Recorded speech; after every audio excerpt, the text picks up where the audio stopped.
All right, so good evening, everyone. So I just want to greet you a happy Monday. And ako po, I feel so blessed, no? I feel so blessed kasi um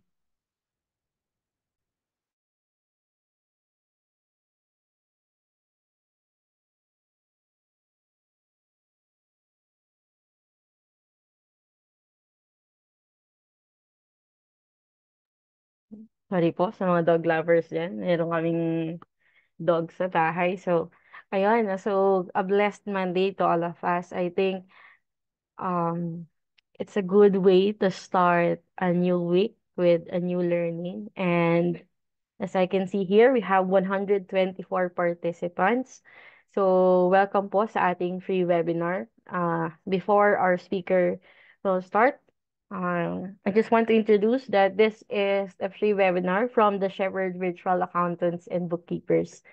So, baka naligaw ka lang sa link or aksidente mong na-click yung link. So, I just want to let you know that this is from the Shepherd Virtual Accountants and Bookkeepers. And we have collaborators, we have speakers inside, and they have their own topics. So this is just the start, May 6, but we have upcoming 7 webinars left for this month. So I hope you will be with us until May 22, the last day of our free webinar. So just in case if you're asking if this is with certificate, I just want to let you know po na there's no certificate for this. All right, but the recordings, we will upload it at the Shepherd Virtual Accountants and Bookkeepers Facebook page and YouTube channel. So, by the way, our topic for tonight is about a beginner's guide, property management by bookkeeping workflows. So tonight will allow me to introduce our speakers. So we have two speakers for tonight. All right. So the first actually they are partner for this session, no. So allow me to introduce from a corporate guy, master of negotiation in the field of sales and marketing, turned into a businessman from indulging into different business water station, laundry, motorcycle parts, farming and seed production and construction industry, failed but never stopped dreaming to bounce back. And now in the online freelance bookkeeper in the real estate property management niche. So let's all welcome Sir MC Laksamana, and allow me to introduce our other speaker for tonight. So our other speaker for tonight, with nearly 2 decades in full-time corporate roles, she cultivated a diverse skill set across various sectors. So in April 2021, ventured into remote work as an Amazon virtual assistant, igniting a passion for entrepreneurship, discovering programs like TSBUB and TBSA on platforms like Facebook and YouTube propelled her professional growth. So enrolling in TBSA in July 2022 was a pivotal moment, setting the stage for remarkable achievements, securing her first real estate client through OLJ in March 2023, marked the beginning of a successful freelance journey. Subsequent premium clients with OLJ and Upwork underscored the value of her expertise in the competitive freelance escape. So this year, she expanded her client base through Upwork and referrals, prioritizing part-time, flexible arrangements for optimal productivity, embracing growth.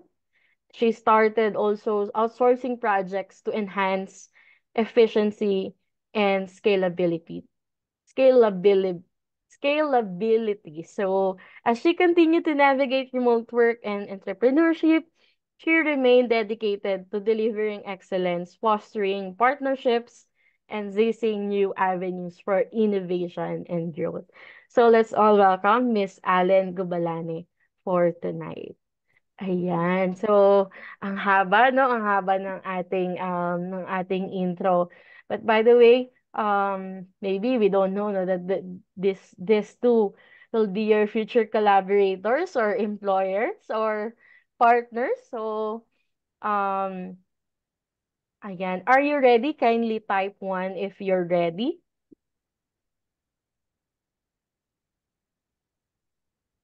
So I think speakers, lahat po ng ating participants for tonight is very interested with real estate. So hindi ko na po patatagalin. The floor is now yours.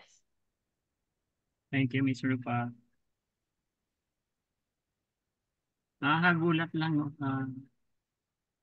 Daming participants. Welcome, everyone. And TL Allen, Yes, good evening. good evening din sa iyo, TLMC, at sa lahat po na nandito ngayon. Good evening po. Sa introduction pa lang ni Miss Rupa, halatang ikaw yung main cast. So ako lang yung supporting. Pero yung supporting yung mauna, ha? Anyway, I was supposed to present honestly, but you asked for a partner. So ayun, kailangan nating pagbigyan si TL Mel. Siya ang dahilan. Oo nga. Anyway, so I'd like to start with being the first speaker.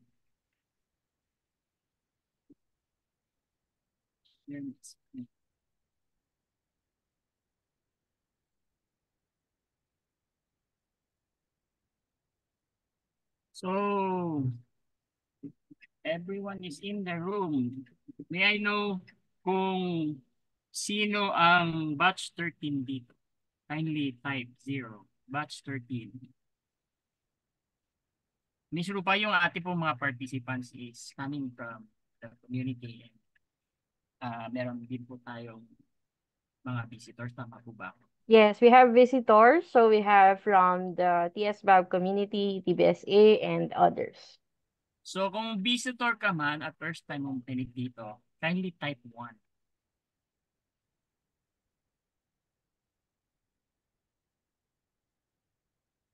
So hello din po sa mga team bida na nakikinig. Ako'y nagagalak at kayo yung attend. So yung ating Ayan, topic po, as we can see, sobrang daming nagbuhan. So welcome to our free webinar. Sige po, TLMC. oh, naman. So topic ko po is all about the basic task of a real estate bookkeeper. So,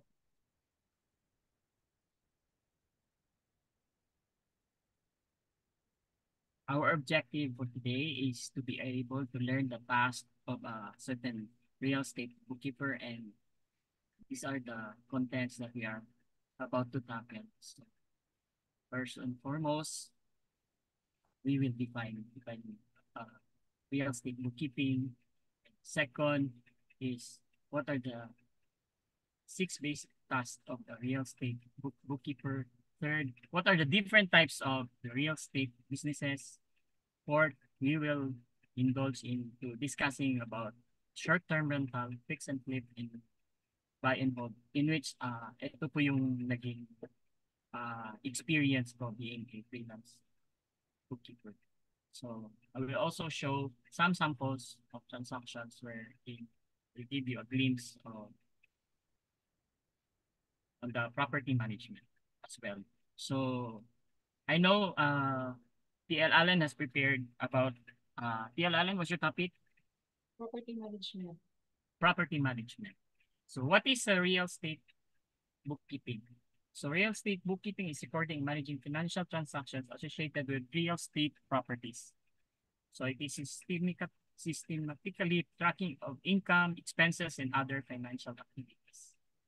So it's also facilitating accurate financial records and informed decision-making for investors and property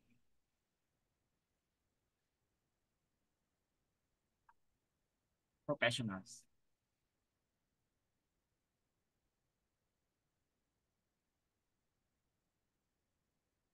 What are the 6 basic tasks of a real estate bookkeeper?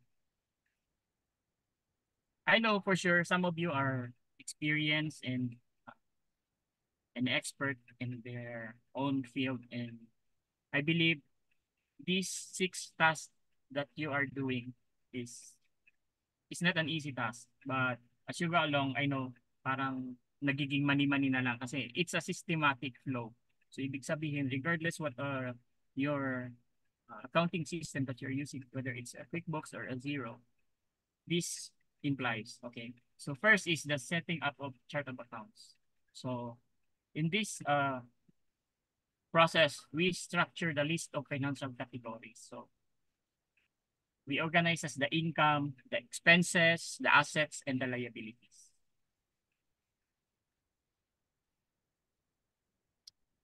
It is also created and maintained by bookkeepers for effective transaction. Second, invoicing tenants posting receipts. This handles the tenant invoices for timely billing, accurately recording rent payments in the ledger, and ensures proper tracking. Third task, it is tracking payments to vendors. So this is usually a structured list of financial categories and it organizes income, expenses, assets, and liabilities. This is where we create and maintain the effective or tracking of transactions. Fourth, monitoring recurring accounts to payments. This is where the bookkeepers track recurring payments charged to business cards. We reconcile automatic payments with accounts. And third, we ensure a consistency in the financial records. Fifth basic task. This is where we regularly review the bank statements, credit cards, and reconcile statement with financial records. This is where also the bookkeeper promptly address any discrepancies. Six, but not the least, this maintaining the payroll procedure. So this one is sometimes an optional. Or if it applies, depende sa request ng iyong kliyente. This is where we handle payroll tasks for employees. We calculate the wages and the withholding taxes, and we issue paychecks accurately and on time.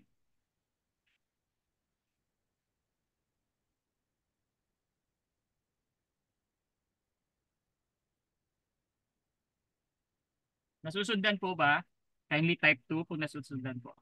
Kung mabilis po, at may question po kayo, ibulsan nyo na lang po at there will be a time for asking questions or be open for it.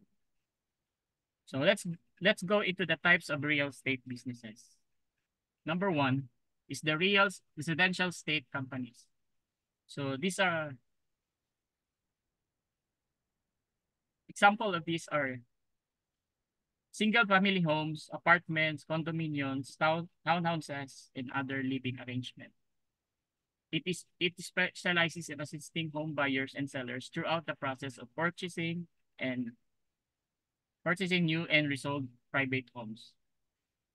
So it collaborates closely with the real estate agents, brokers, realtors to facilitate smooth transactions. So, ibig sabihin po, karamihan na nagbibenta na involved yung mga real estate agents, brokers, and realtors ay makukonsider po siya as residential estate companies. So, kasali na rin po dito yung mga condominiums at mga townhouses. The second type of real estate business is commercial real estate. So this is where the facilitated transactions for properties intended for business purposes such as office buildings, shopping malls, hotels, and medical centers. So this assists the businesses in identifying, in purchasing, leasing, selling commercial properties tailored to their specific needs. It plays a vital role in supporting business operations by providing suitable spaces conducive to various commercial activities, ensuring smooth transactions and optimal utilization of resources. So, sa commercial real estate, ito po yung more of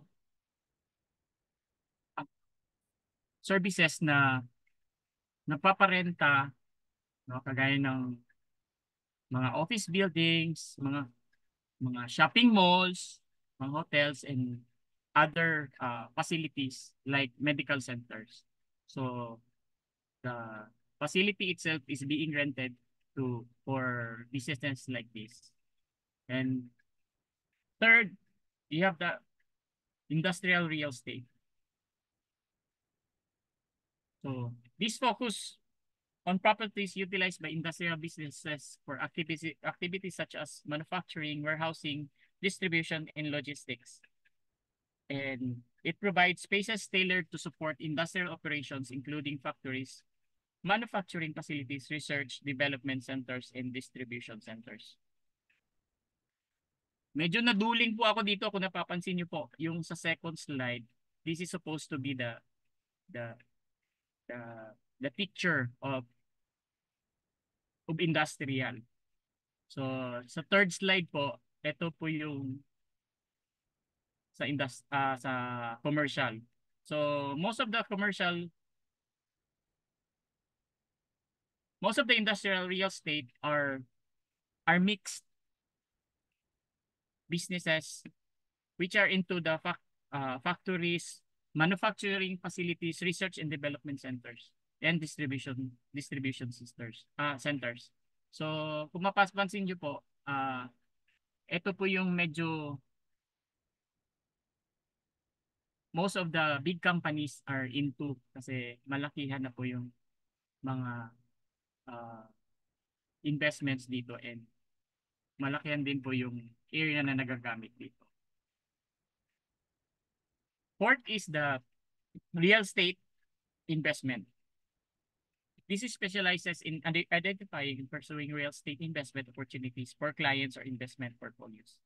And it utilizes thorough market analysis to assess trends and evaluate potential properties or real estate investment trust. So, yung acronym niya po dito is REI.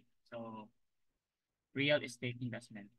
This aims to generate returns through various strategies, including property appreciation, rental income, and other investment vehicles by managing diversified investment portfolios. Let's go into the fifth type of real estate business. The property management. Ito po yung topic ni TL Allen.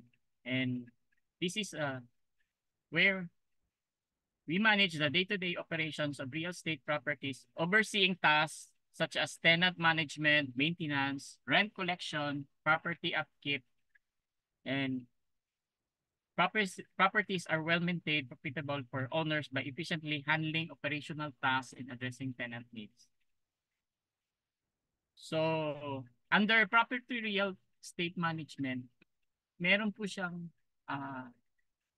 iba't ibang businesses na pwede pong ma-involve dito.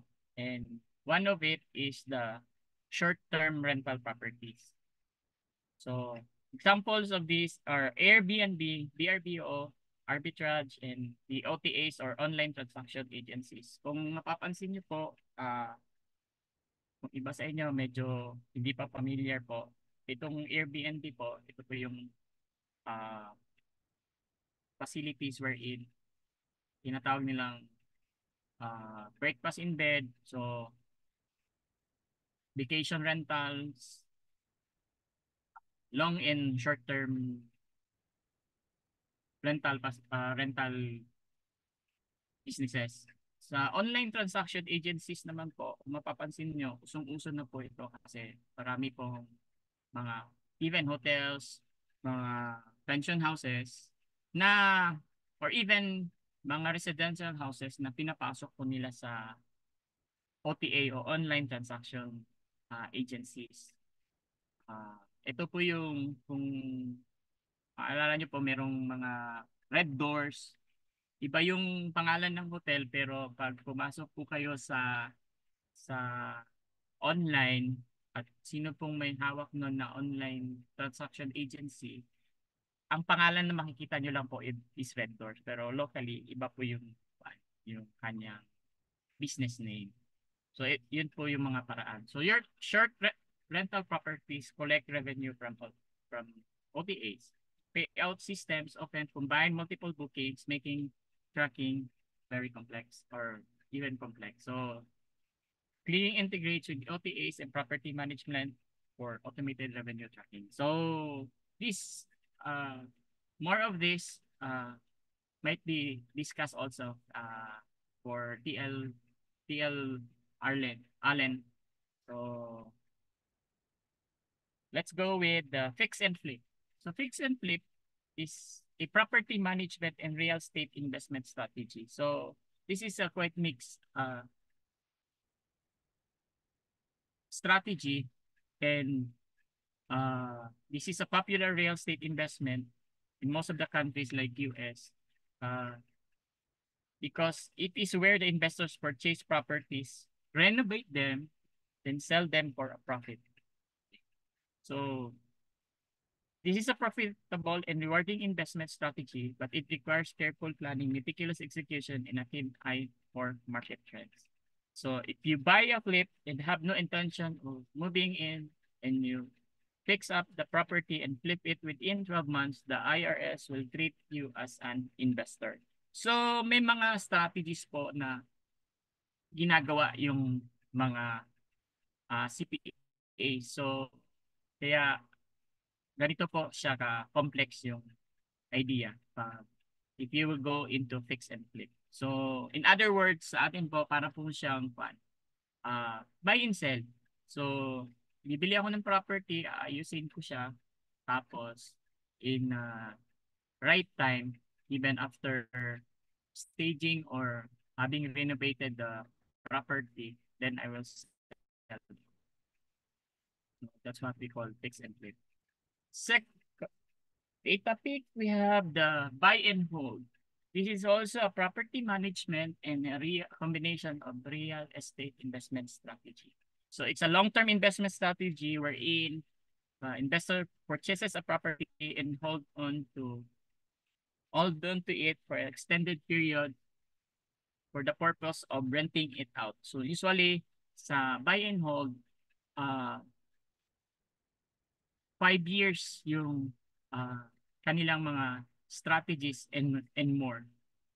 So sa buy and hold, wala masyado siyang ginagawang fixing. So as is yung property niya, and it generates rental income habang hino-hold yung property, and it builds wealth over the long period of time. Because we know that land property are one of the most profitable investment, no? Because it appreciates through time.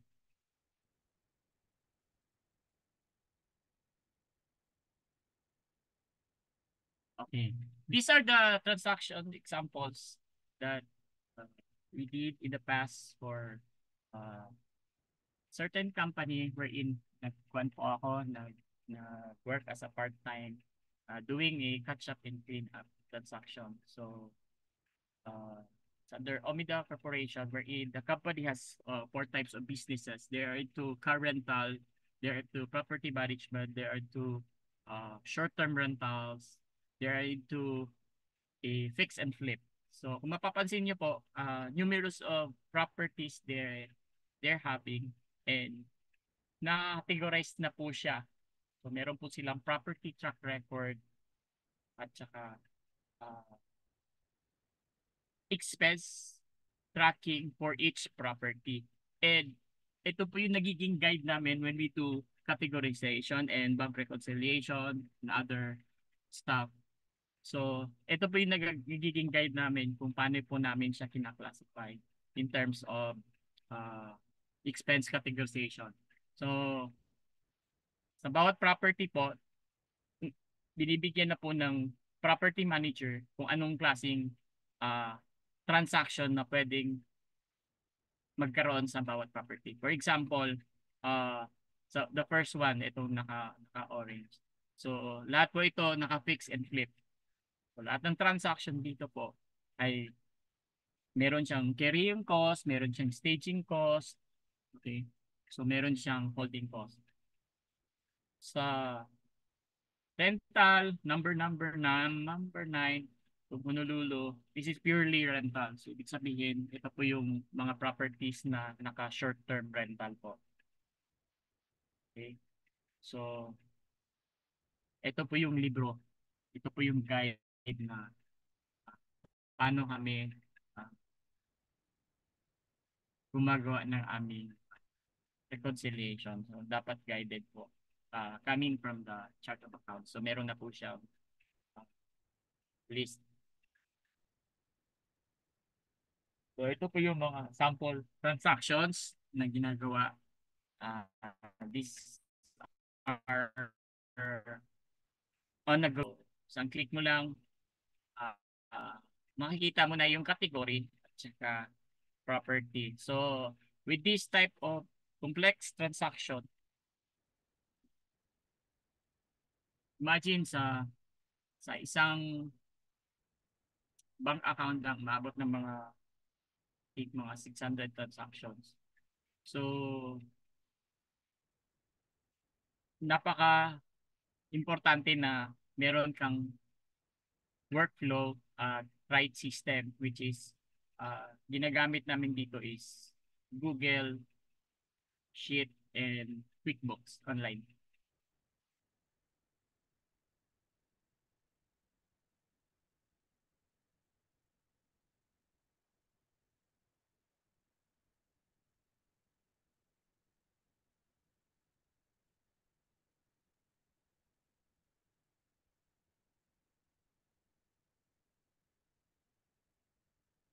Kung nasusundan nyo po, kindly type 3.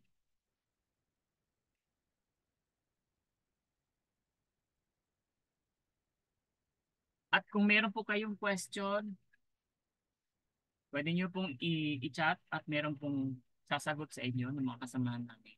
Nakalimutan ko pong sabihin sa inyo yon. So, we have at least 2 slides.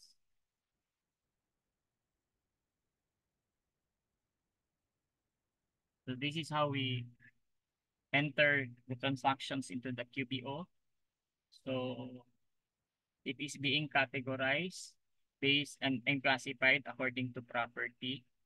So, when it is considered as rental, so it will go into a short-term rental.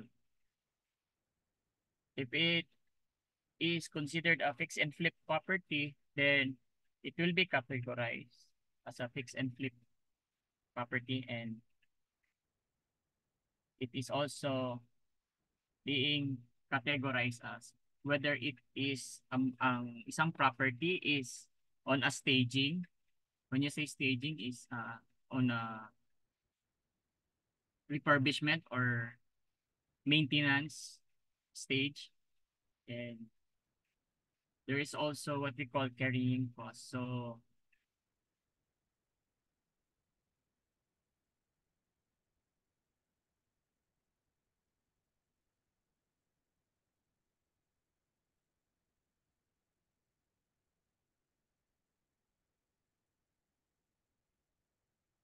these are some transactions that we do in QuickBooks Online doing the bank reconciliation.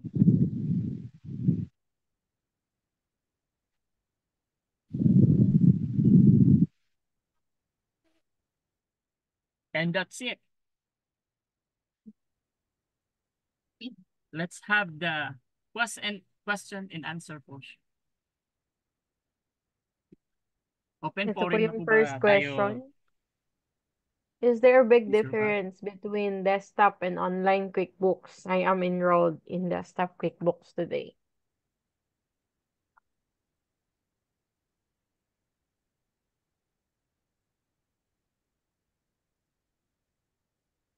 Sir MC, naka-mute ka po ata. Ayan, Hindi ka okay po na po? narinig. Yes. Yes, with QuickBooks Online and QuickBooks, the difference between QuickBooks Online and QuickBooks Desktop is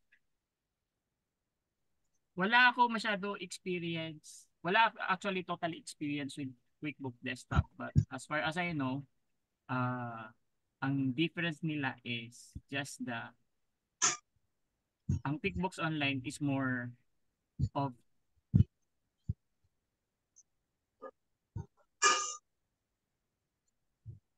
more of the online processes. So mas kwan siya, mas real time siya. Unlike the QuickBooks Desktop is actually is the first product produced by Intuit, and it has been being used uh, long before QuickBooks Online. QuickBooks Online is more simplified in its process, and QuickBooks Desktop is morely used on desktop, and medyo mas kwan lang siya, medyo mas complex lang yung kanyang processes, pero kwan naman siya, doable naman. So, TL Allen, you have anything to add about QuickBooks Desktop and QuickBooks Online? Yeah, QuickBooks Desktop is more complex than QuickBooks Online, but based on my experience, I don't have any experience yet in QuickBooks on Desktop. It's more on QuickBooks Online. But if you are flexible, mostly the accounting software related lang sila. So, madali mo lang siyang magamay. For me, ha? Yes, What, TL Edgar, exactly. you have additional something to say? Yes. Good evening, everyone. Thank you po, Miss Rufa. Based on my experience lang po, dati kasi from QuickBooks Online ako, mas naging favorite ko siya. But now working in accounting firm with using QuickBooks Desktop mostly, um, ano siya, uh, need need pa siya i-remote. I mean, dadaan ka pa sa server ng kliyente para ma-access yung desktop or yung parang software na yon, and then for that particular, unlike sa QuickBooks Online is pwede mo nang i-open sa Chrome or sa Microsoft Edge. Yun siya ang pinaka parang ang nakita ko na parang difference niya mainly talaga. And then in terms of reporting, mas maraming features sa desktop. At first, ano ka, parang malulula ka, but isa sa nagustuhan ko sa QuickBooks Desktop is that you can customize your report, or parang in a simple glance is like yung month over month na tinatawag namin na month over month comparison. So makita mo by balance sheet, income statement, or profit or loss, like from January from last year, for example, year end to from YTD or year end to date mo siya, pwede mo siyang makita per month. So makita mo ang yung consistency ng amount ng particular income, expense, and then for example, ang pinamakaganda sa yun na sa nakita ko, kasi hindi ko siya masyado nakita sa online sa ganitong feature, like sa accountant, yun siya mabilis in terms of analysis mo, mas spot mo on the one glance. For example, etong account is, for example, hindi pa napasok ang payroll because makita mo agad yung trend ng amount. And then marami siyang windows na pwedeng mong ma, ma, ma, ma-open. Yun lang siya actually yung masasabi ko muna sa ngayon, kasi although wala akong ano parang mas master pa, pero mas maganda ata for me now ngayon na yung desktop baliktad na siya, mas parang mas friendly siya, and then mas quick siya, and then yung QuickBooks same naman sila na may integration sa ibang app, but yun siya siguro, yun siya ang madali, pero okay lang din mag-start ka sa QuickBooks Online for now. Sana nakatulong yung kahit konting info. So ayun siya, mas customized siya compare sa mas marami siyang enhanced pa na feature compare sa QuickBooks Online. Hey, thank you so much. Opo. Maybe one of these days we need to invite Sir Abilino, our QuickBooks desktop instructor inside RUOL. Ayan, para sa mga nagtatanong. But anyway, Miss Allen, may i-share ka pa po. Tama ba? Oo, meron pa yung report. Okay. Sige. Ganito guys, no, we'll just answer 2 questions two more, and then we'll stop for the Q&A to give way to Miss Allen kasi hindi pa tapos yung discussion. Alright? So, ito ang next question. Ano po ang treatment or initial recording ng mga properties na acquired for flipping slash investing? Come again, Miss Rupa. Ano pong treatment or initial recording ng mga properties na acquired for flipping or investing? For flipping, actually fix and flip is considered as can be considered as short-term rental, and kung ibebenta siya as investment. So, ang recording po nun, depende po kung anong stage po siya. So, if the property itself is on a staging cost, then it can be considered as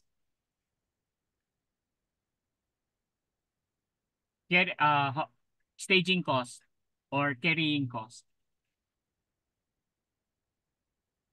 So kung ang property naman po ay hindi po siya pinaparentahan at naka-hold lang yung property as it is, then it will be considered as holding cost.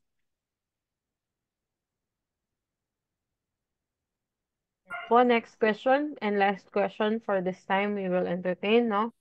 Before Miss Allen will discuss. Sir, where do you get clients? As of the moment, honestly, I'm on a client getting mode. I have opportunities to get clients, but I preferred not to get it. And finally, I have decided to so to do it full-time freelance mode. And actually, I have a part-time job now working as a real estate bookkeeper under property management. So we I based on my experience, you can get clients. I have several clients coming inbound doing your LinkedIn. And second, for freelance bookkeeper like us, we can go into online jobs, PH, and Upwork for higher premiums. And there's a lot, freelance, Fiverr. Pero for bookkeepers, mas madali hong makakuha sa marami pa pong mga job platforms na pwede ninyong pasukin. Meron po itong si eVirtuals, meron din po si Virtual Staff. And doon po, nasubukan ko rin po na nag-optimize pa lang po ako ng profile habang nag-aaral sa academy. Sinusunod ko lang po yung sa portal namin. Nakatanggap po ako ng, ng kontrata without applying. So yun po yung kagandahan ng pag naka-optimize po yung inyong profile, having the assistance of uh, the academy, which is the bookkeeper's shepherd. Okay, thank you so much. So, for now, yun lang po muna yung masasagot natin questions, no? Kasi may i-discuss pa po si Miss Allen. So, let's go for Miss Allen. Then after that, we'll entertain another set of questions. Okay. Thank you. Good evening po sa lahat.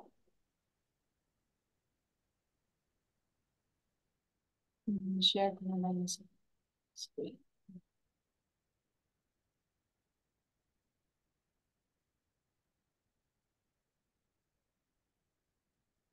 Okay, nakikita mo po ba, Miss Rupa?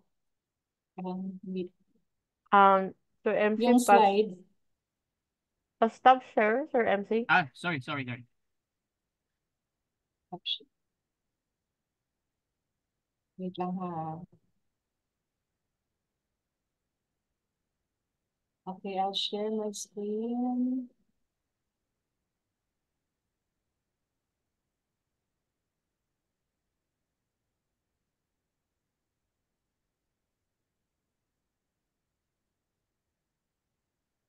Okay, so my topic for tonight is like a beginner's guide to property management. So as discussed by TLMC, so there are many types of, oh, so ang content po natin, table of contents, meron tayong introduction, what is property management and what they do, what does a property management bookkeeper do, how does a bookkeeping for property management differ from bookkeeping for any type of a company or a business? Tapos, trust accounting, then set up for property management using trust accounting. Okay, so as discussed by TLMC, there are many types of real estate business that a bookkeeper works with most often. So these are the real estate investors that rent, lease properties. So mostly mga property owners to sila. So second, the real estate investors that flips properties. Uh, sorry.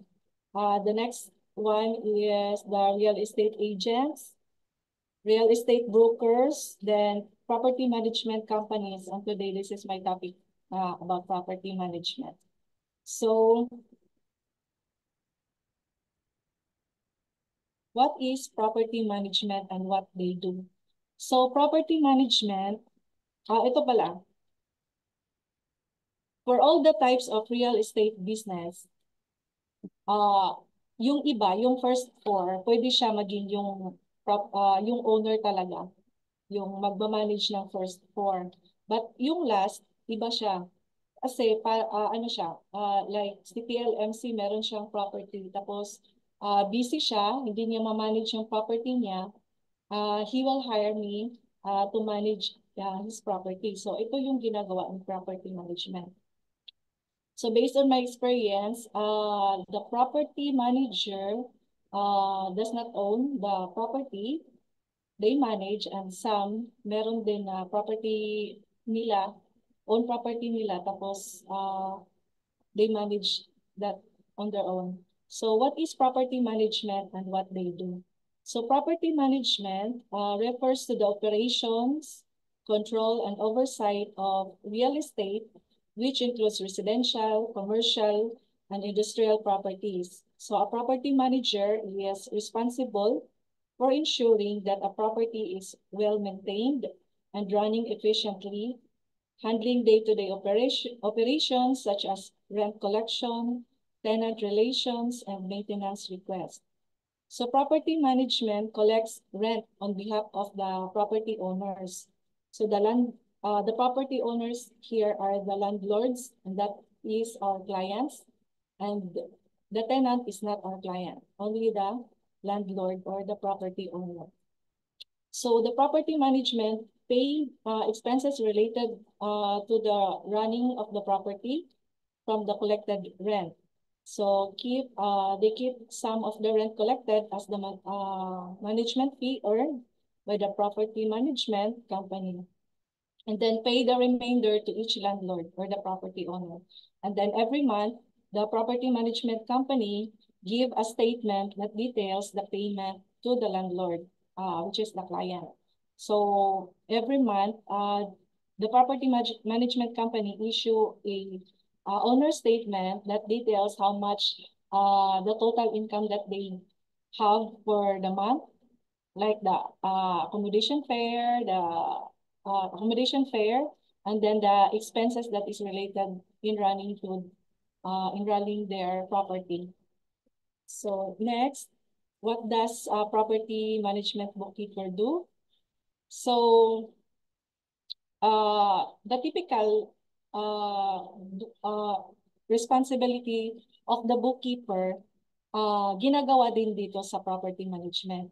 Ang nakaiba lang is sa property management, hindi ikaw yung may-ari ng property. So, bali, sa books ni property management, meron kang separate na parang separate account na tinatawag nila na trust account, kung saan dun kinikip yung money or kinukuha yung mga expenses that is related in running the property of that specific owner.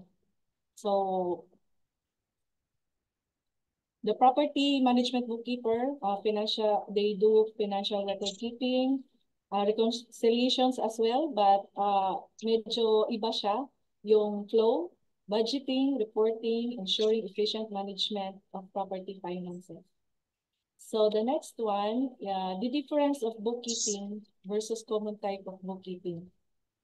So sa property management, accounting or bookkeeping, different siya sa standard accounting kasi kasi sa property management bookkeeping, kailangan mo i-keep track yung property management company's finances and yung kinikip track mo din kung paano mo minamanage in a separate accounts yung properties na minanage mo. So in property management, a trust account is used to keep tenant rent payments and security deposits safe and separate from business operations activity.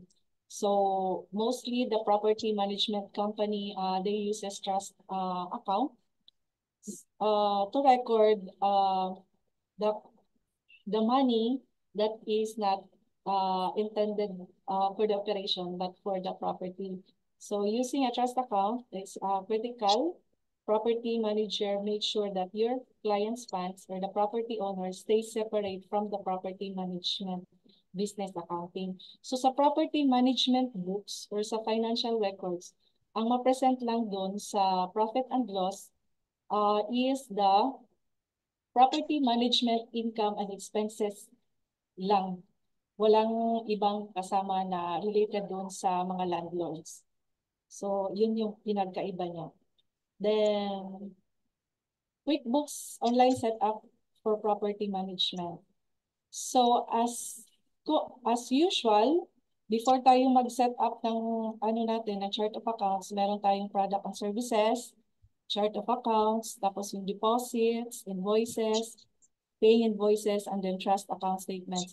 So mostly, ito yung ginagamit sa property management. So sa product and services, for example, you will create a retainer. First set up ng property management, si property owner nagbibigay ng parang paunang bayad pero sa property management, pero hindi siya income sa property management. Parang ano lang siya, initial deposit na classify siya as trust, held in trust account, which is a liability account. So, set up yun. So, i-deposit ni client or the property owner. So, i-debit yung yung trust account. Then, the rent and held in trust account, which is a liability account. So, sa chart of accounts, sa isang property management, meron siyang dalawang account. Isang checking account para sa operation ng property management company. Tapos isang checking account or isang trust account where the client's trust money keeps. So like what I said sa example ko, kunwari si TLMC, isa siyang landlord. Kinuha niya ako to manage his property. So yung 5,000 ni TLMC, yung entry doon is debit trust account, which is the checking account, and then the credit is the rent held in trust, which is a liability account. Kasi hindi siya part sa income ng property management company. Parang pinakip lang sa'yo ng property owner for future, magagamit sa expenses in the future na related doon sa property niya. So next na i-set up mo sa chart of accounts, aside from the bank account sa isang property management is yung liability account. So, ito yung sabi ko kanina, funds held in trust yung tawag. So, it is designed to hold and manage assets on someone else's behalf with the help of a neutral third party, which is the property management. So, sa deposit, kunwari, yung sabi ko kanina na nag-deposit si landlord, kunwari si TLMC, nagbigay siya sa akin ng 5,000. So, yung entry ko doon is debit yung yung trust account and then credit yung funds held in trust. So, after ng chart of accounts, kunwari nagbibigay si TLMC ng 5,000. So, meron tayong debit sa trust account and then credit to rent held in trust, a liability account. Then sa pag-create ng invoice, kunwari, ito yun. Meron tayong client 1 like CTLMC 5,000, then trust account 5,000. In property management, accounting, itong si trust bank account at si fund held in trust in total, which is dito sa baba, dapat mag-match silang dalawa. Itong dalawa. Kasi parang movement lang to ng ng mga ng transaction. Kunwari, merong binili ng materials for repairs for that specific property. Dito man yun kukunin sa trust account ni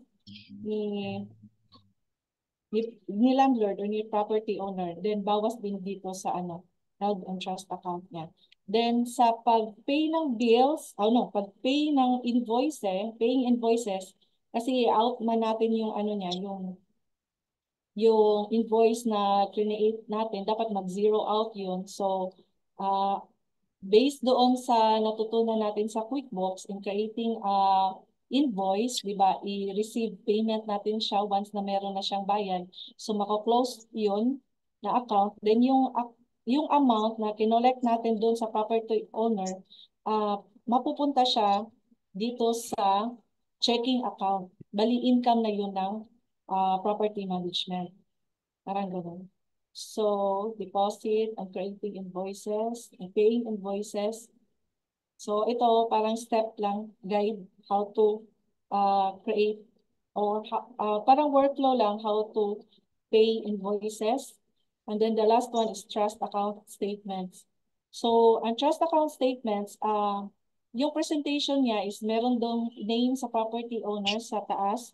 Tapos meron siyang accommodation fare, kung magkano. Tapos yung detail sa baba, kung ano yung mga expenses na na-incur na property management.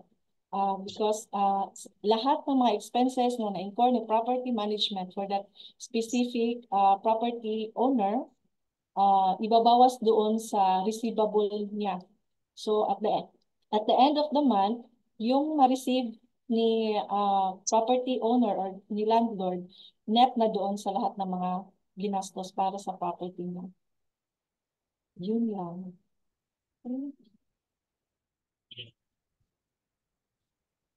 Okay, yun Sige. lang, Thank Miss you so Rufa. much to our dear speakers. So, just, ano ba? Reminder, no? Hindi lahat is kaya nating i-cover, no? Pero we'll be entertaining questions now until 8 o'clock in the evening. So, yan. Sige, type nyo lang po dito sa ating group chat or sa ating Zoom chat ang inyong questions.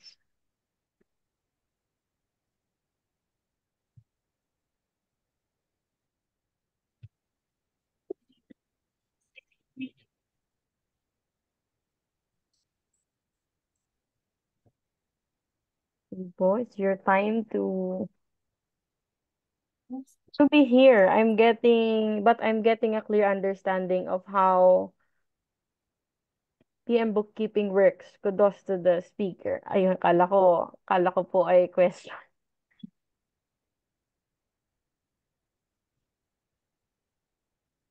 Ito. Is there any difference po sa Philippine real estate to international settings po?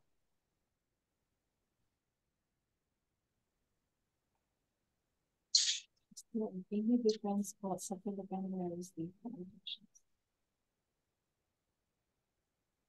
Uh, Honestly, I don't have any experience sa Philippine real estate.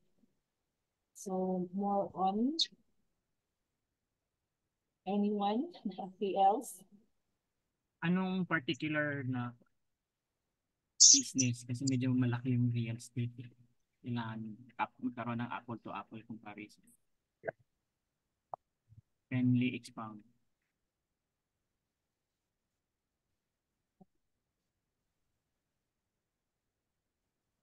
Yeah, why Miss Mary Ann will expound. Sige, let's move to other question. Are all income and expenses related to the property go through the trust account? Oh, yung income and expenses na mapupunta po sa trust account is yung income and expenses na related dun sa property ng specific landlord. Kunwari, short-term rental. So sa short-term rental, meron siyang accommodation fare, cleaning fee, tapos ibabawas doon yung management fee, depende po sa contract between the property management and the landlord, and then some other expenses. So yung cleaning fee, no, yung cleaning fee, mostly si property management na yung parang mag-contact ng contractor to clean that property. So, yung mapupunta lang sa income ni property owner is the accommodation fare, then yung mga expenses na related dun sa, kung merong mga repairs dun sa property niya, and then sa property management, yung papupunta lang is yung management fee, which is magiging income sa part ng property management, and then yung cleaning fee. So sometimes, based on my experience, sa short-term rentals, fast moving man siya. So mostly 2 to 3 days lang yung stay. So yung property management na yung mag-cater dun sa mga needs nila, like sa supplies, yung ganun. Tapos, some property management collect that amount to the property owners with some markup. So that markup na nilagay ni property manager is magiging part dun sa income ng property management. So yung total amount dun na parang in-invoice ni property management, babawas dun sa receivable ni property owner, dun sa trust account niya. Okay, thank you so much. Saan po pwede makapag-join ng group about property management bookkeepers? Willing po ako mag-join. Ayan, so far wala pa po kami sa loob ng TS BAV about this group.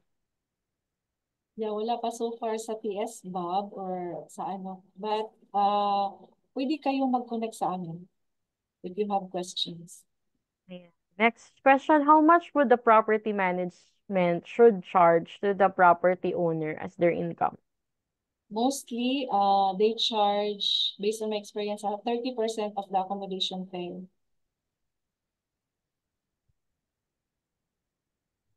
Like po, sa commercial po, like rental invoices as well as association dues, prepaid rents, or security deposits, mga ganun po. Ayan. Ano yun ulit? Ayun. Dali lang ha. Okay, bumalik na si Miss Mary Ann.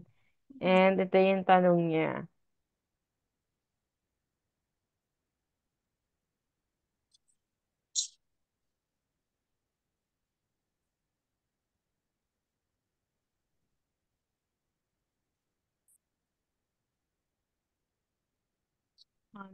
Sa commercial daw po ba, like rental invoices as well as association dues, prepaid rents, or security deposits, meron po ba daw difference for Philippine real estate to international settings?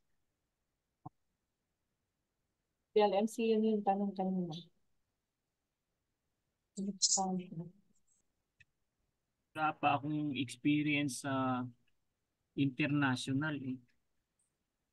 Mm. Kung sa local naman, depende sa dinesign ng CPA kasi may mga processes yan sila eh.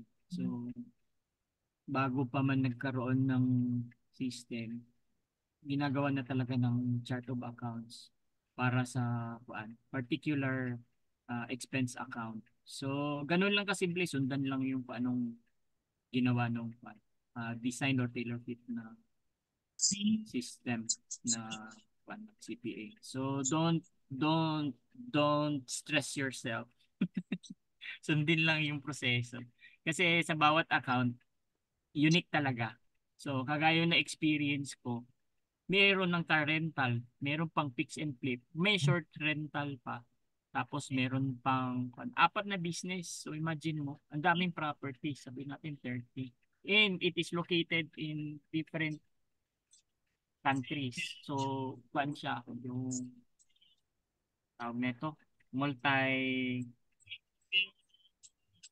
multi-currency. So, yun po, ang maganda lang po, kahit na ano po yung challenges along the way, pag maganda po yung foundation nyo sa basic accounting, hindi po kayo mahihirapan. Ang napaka-importante ugali na i-develop nyo is magtanong po.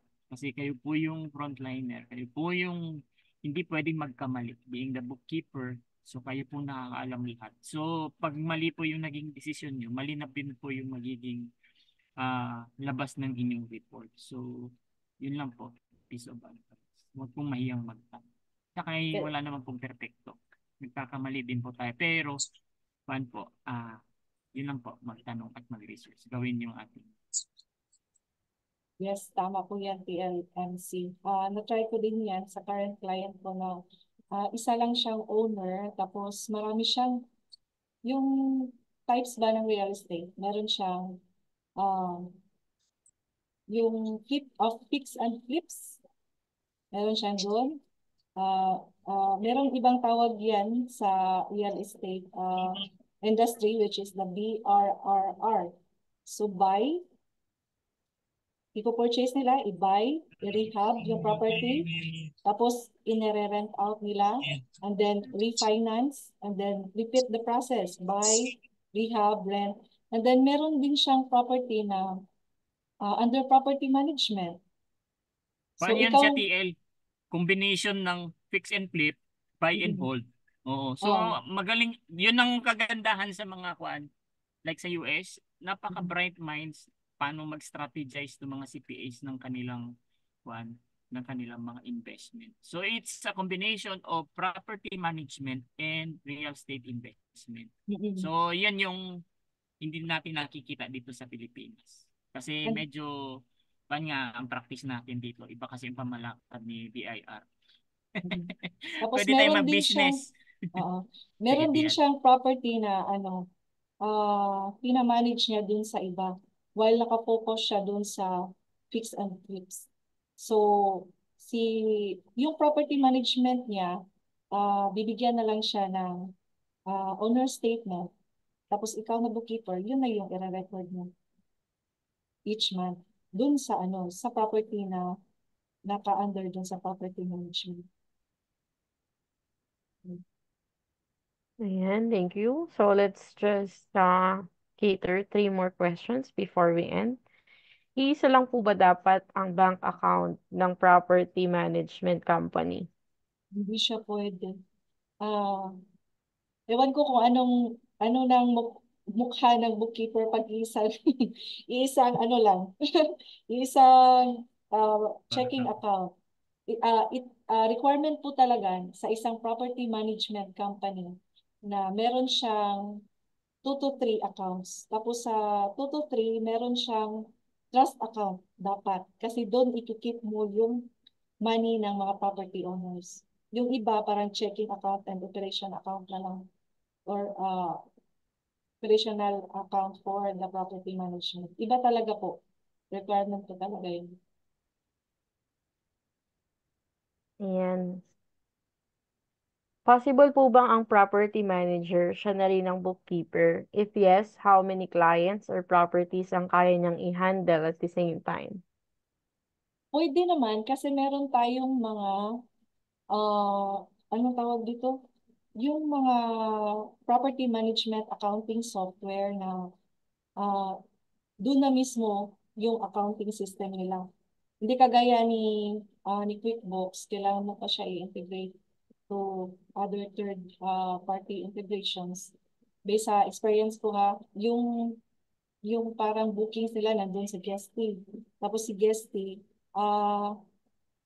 meron siyang Verbo, Airbnb, tapos yung Verbo niya, at saka yung Airbnb, hindi siya directly ma-integrate doon sa QuickBooks. So, naghanap pa sila ng ibang accounting software. So, from, third-party app integration from Guesty to BNB Tally, tapos si BNB Tally, magsisync na siya doon sa QuickBooks, then automatic na po siya nagagawa ng invoice doon sa QuickBooks.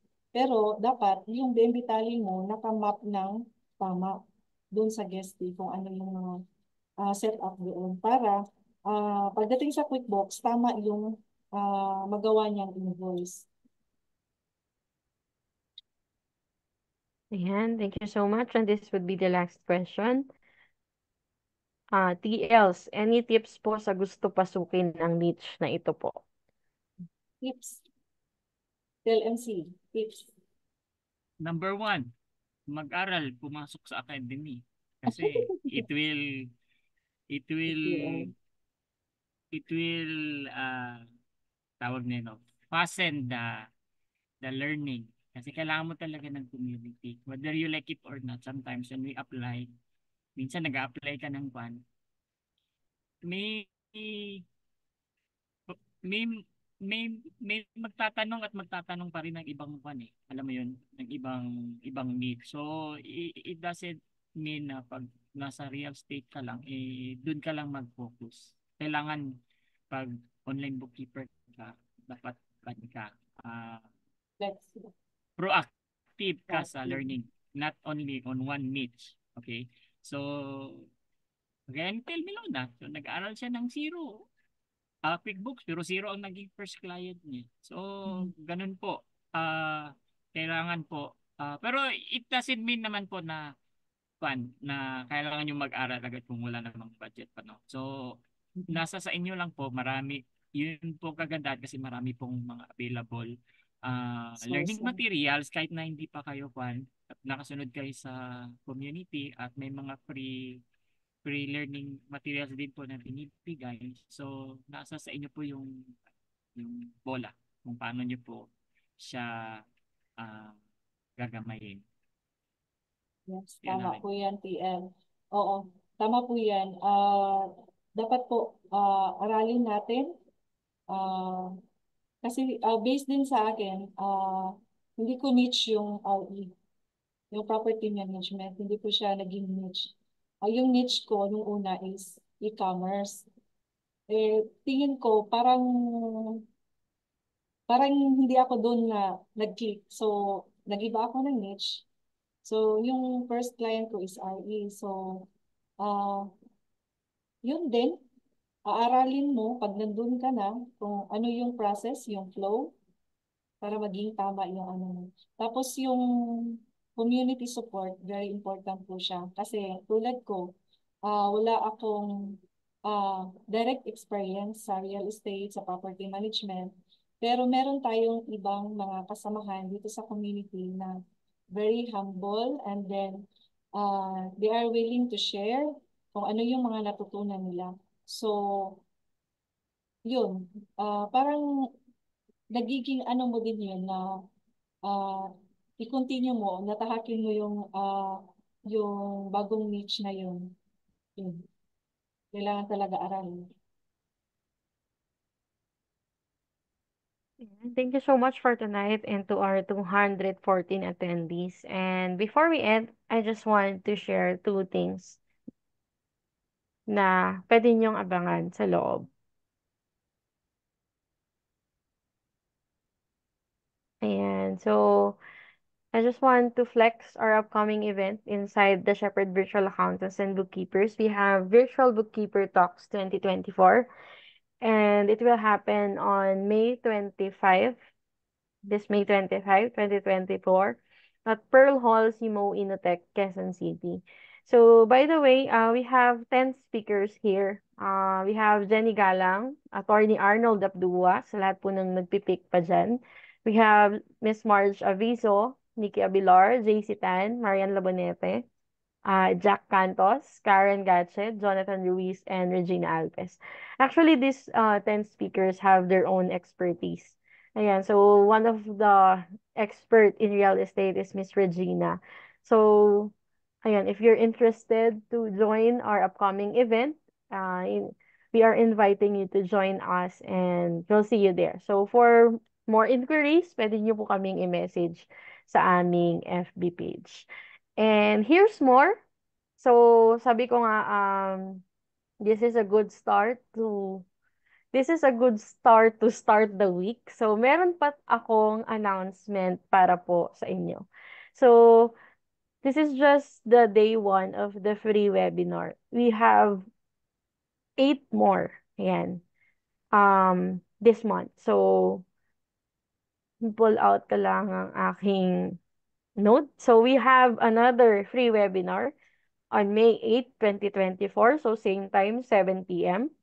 Ang topic po doon is step-by-step guide on how to record rental income using the owner statement report in QuickBooks Online. So, sa lahat ng mga nabitin, ayan, actually, sa lahat naman ng mga webinar is hindi lahat may tatakil. Pero at least, we give you some glimpse or we give you some informations about this na pwede nyo pong gamitin to start with. And sa mga nagtatanong if this is recorded, yes, this is recorded. And you can check it out on our the Shepherd Virtual Accountants and Bookkeepers Facebook group guide section. So, i-upload ko po siya.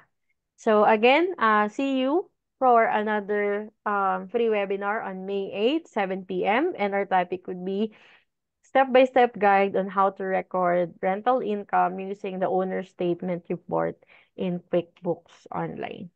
So, makaka-receive din po kayo ng email. Ayan, email and post about doon sa ating link. Pero, just want to inform you as well na same pa rin po ang ating link. So, just in case na-save